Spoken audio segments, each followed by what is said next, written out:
হাতে কাঁটা দেবে বলো না।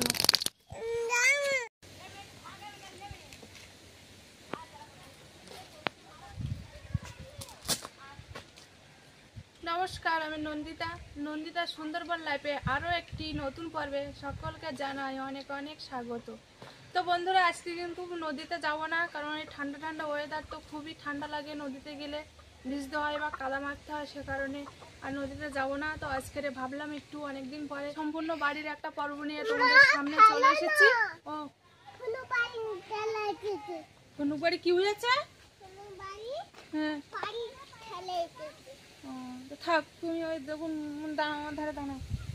অন্য দিন বলি যে বাড়ির পুকুরে বড় বড় মাছ ধরবো আর রান্না বান্না করবো, তো সত্যি এর আগে দুটো ভিডিও দিয়েছি, তো কোনোই বড় বড় মাছ ধরতে পারিনি। কিন্তু আজকে তোমাদের বলছি, আমাদের যে ছোটো একটা পুকুর আছে, ওই পুকুরে এরকম বড় বড় সাইজের তেলাপিয়া মাছ আছে, তো সেই তেলাপিয়া মাছ তুলবো আর রান্না খাওয়া দাওয়া করব, সেটাই তোমাদের সাথে শেয়ার করব। তো চলো এখন মাছ ধরি। আজকের পর্বটা কিন্তু না টেনে প্রথম থেকে শেষ পর্যন্ত দেখার অনুরোধ রইল, আর বেশি বেশি করে তোমরা সবাই শেয়ার করো। জলটা আস্তে আস্তে কিন্তু ভর্তি হয়ে যাচ্ছে,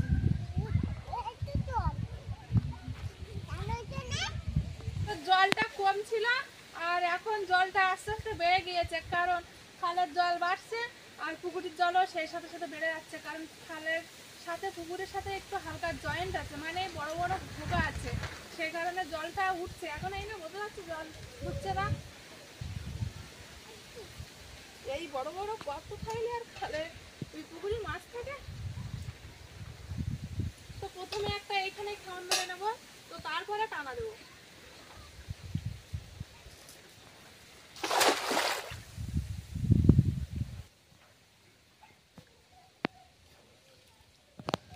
মাছ পড়েছে মনে হচ্ছে, এখানে দেখলাম ছুটলো।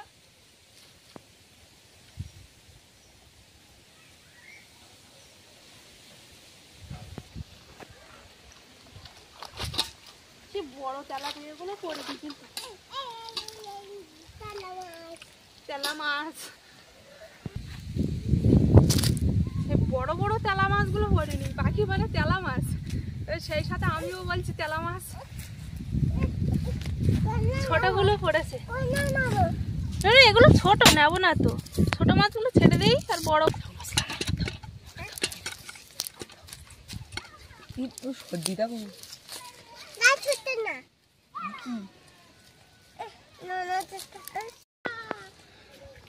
তো খেউন মেরে ছোট ছোট মাছ পড়েছে আর দুটো মাছ নেবার মতো পড়েছে, সেই দুটোই নিয়ে নিয়েছি। এবার টানা দেবো, দেখি এবার টানা দিয়ে বড় বড় মাছ পড়ে কিনা। অবশ্যই পড়বে, যদি ছোট পুকুর, মাছ যাওয়ার জায়গা নেই, পড়তেই হবে, আর বড় বড় তেলাপিয়া মাছ মেরেই উঠবো।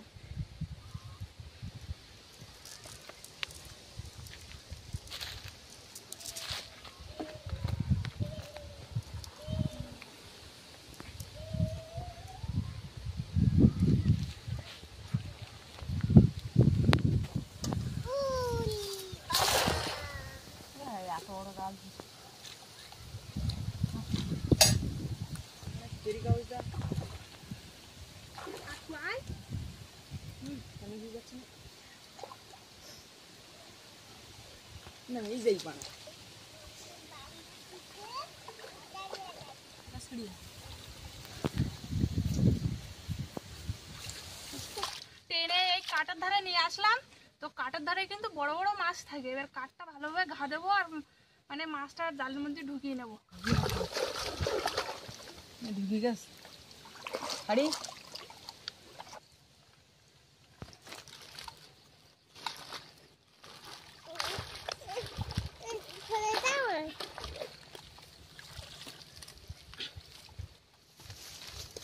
কটা পড়েছে বড় বড়, কাটা দেবে, এই কাটা দেবে, কাটা দেবে।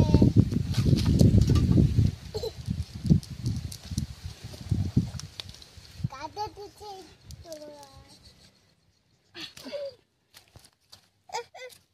ওই একটা আছে বড়, এর থেকে বড় বড় ছিল, তো সেগুলো কই গেল?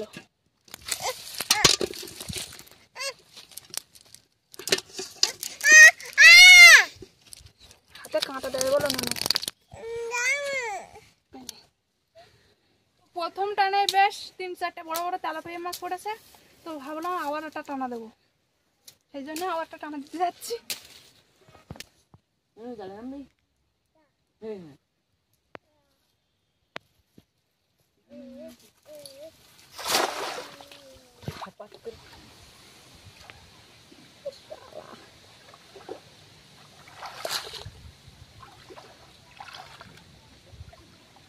ঘুরে আয় ছোট ছোট মাছ পুড়ে দেখতিস, মানে সব জালে বেঁধে যাচ্ছে। এখন জাল না তুললে বুঝতে পারবো না যে জালটা উঁচুই আছে। এক গাদা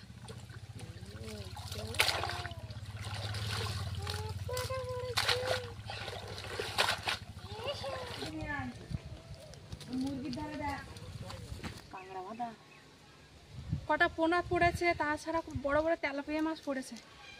তো মনে হয় এর থেকে ভালো মাছ পড়তো জালটা যদি না বেঁধে যেত। এই যে একটা বড় সাইজের তেলাপিয়া মাছ, আর একটা আছে এরকম।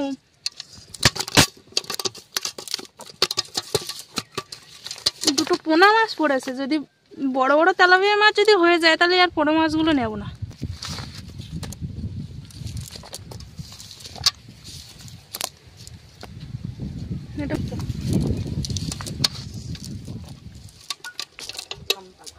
পুকুরে কিন্তু ভালোই তেলাপিয়া মাছ পেয়েছি। তো জালটা ধুয়ে দেবো ভাবছিলাম, তো ধুয়ে দেওয়ার আগে তো এই বড় পুকুরে ঘাটের সামনে একটা খেউন মেরে নেই, তো তারপরে জালটা ধুয়ে দেবো।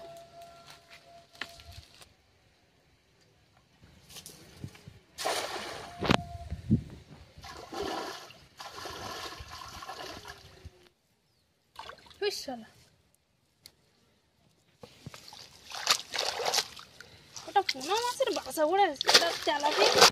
তো একটা বড় তিলে কাঁকড়া পড়েছে, তো একটা কাঁকড়া পড়েছে। তো কাঁকড়াটা কিন্তু মোটামুটি বড় আছে, পুকুরের কাঁকড়া, তিলে কাঁকড়া। কিন্তু অনেক তেলাপিয়া মাছ তো আমাদের হয়ে যাবে। তো কত বড় বড় তেলাপিয়া মাছ, তেলা মাছ, পাখি বলে তেলা মাছ, আমিও সেই সাথে বলছি। বলেছিলাম তোমাদের সাথে যে আজকে বড় বড় তেলাপিয়া মাছ ধরবো, তো ধরেছি কিন্তু আর ধরতাম, কিন্তু কি বলতো ঠান্ডার সময় তো বেশি সময় জলে থাকার মতো না, তো সেই জন্য দুটো টানা দেওয়ার পরে আমরা চলে আসলাম। মাছটা এখন ধুয়ে দিয়েছি, তো তার ফাঁকে একটা কাজ করতে যাবো। কাজ বলতে কলার গাদি পোক্ত হয়ে গিয়েছে, তো পেকেও গিয়েছে, তো এবার পাখিতে খেয়ে নিয়েছে দুটো তিনটে, আর আরও দুটো তিনটে পেকে আছে। তো এবার ওইগুলো না নামালে তোমার পাখিটা সেগুলো খেয়ে নেবে, সেই জন্য ভাবলাম কাঁদিটা একটু কেটে নিয়ে আসি, আসার পরে মাছটা কুটে রান্না বান্না করবো। তো চলো যাই এখন, তাতে না খাতে পারে আমি আরো নিচু করে দিচ্ছি টেনে।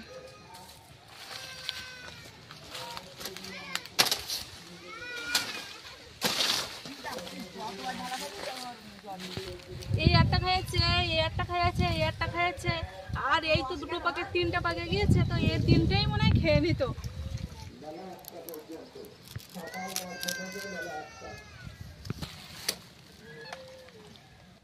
তো গাছের কাঁদিটা তো কেটে নিয়েছি, এবার কলা গাছটাও কাটতেই হবে, সেই জন্য গাছটাও কেটে নেবো।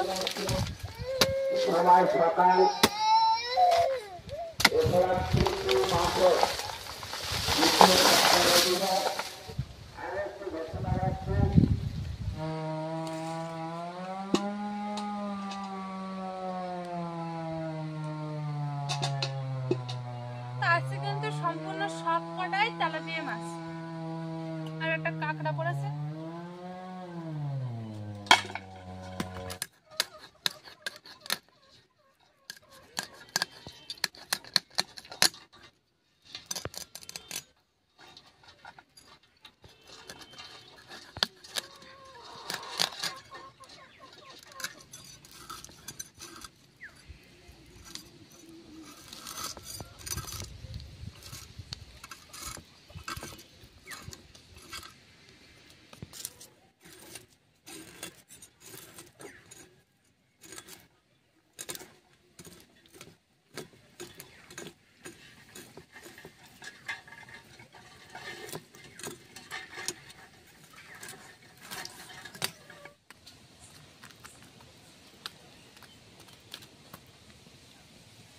মাছটা আমার কাটা কমপ্লিট হয়ে গিয়েছে, এবার মাছটা ধুয়ে নেব।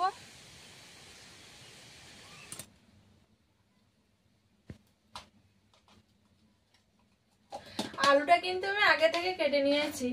তো শুধুই আলু, আর কোনো সবজি নেই বাড়ি, তো কি করব, সেই জন্য শুধু আলু দিয়েই আজকে এই মাছ রান্না করব। তো মাছটা এখন লবণ হলুদ মাখিয়ে নিচ্ছি। মাখিয়ে নিয়ে কড়াটা আমার গরম হয়ে গিয়েছে, এবার তেল দিয়ে দেবো। তেলটা গরম হয়ে গেলে মাছটা আস্তে আস্তে ভাজতে শুরু করবো।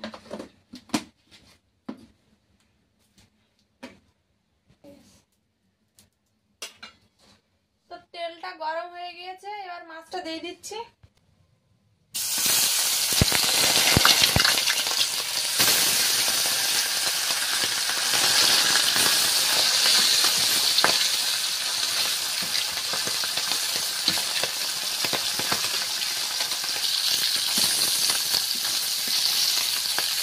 তো মাছটা ভাজা হয়ে গিয়েছে, এবার তুলে নিচ্ছি।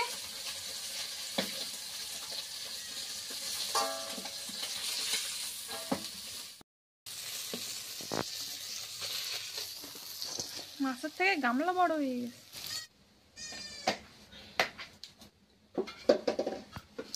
তো এখানে পেঁয়াজ কচা আর লঙ্কা কচা আছে, এবার দিয়ে দিচ্ছি।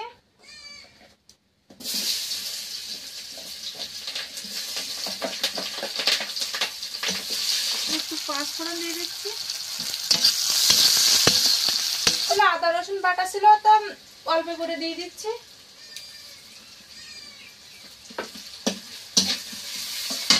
তো মশলাটা হয়ে গিয়েছে, এবার আলুগুলো দিয়ে দেবো।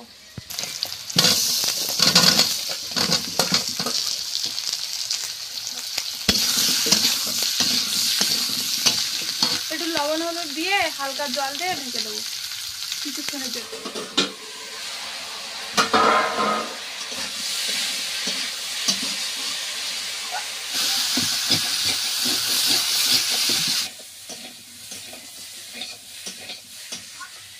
তো তরকারিটা কষাই করা হয়ে গিয়েছে, এবার জল ঢেলে দিচ্ছি। তরকারিটা আমার ভালো রকম ভাবে ফুটছে, এবার আস্তে আস্তে মাছগুলো দিয়ে দেবো।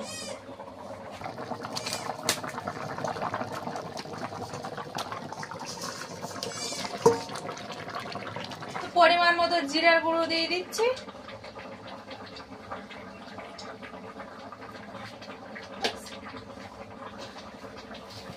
তো তরকারিটা হয়ে গিয়েছে, এবার নামিয়ে দিচ্ছি।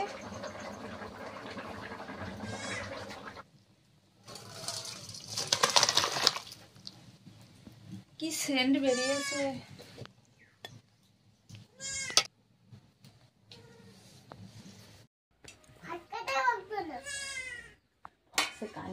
ভাত দিছি।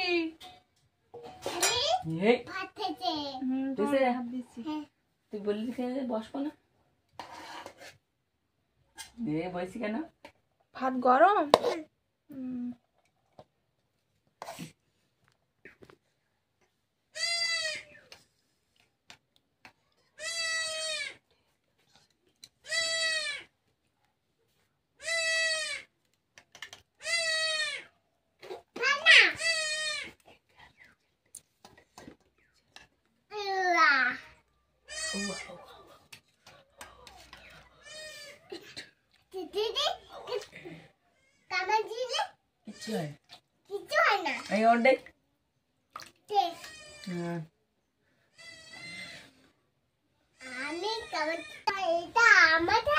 এইটা তোমার থালা, ঠিক আছে? একটা মাম দেবো না?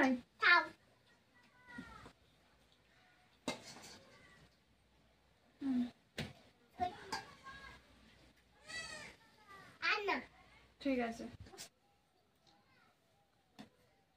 এবার খায় না। মাম ছাড়ি দেয়। খাই না।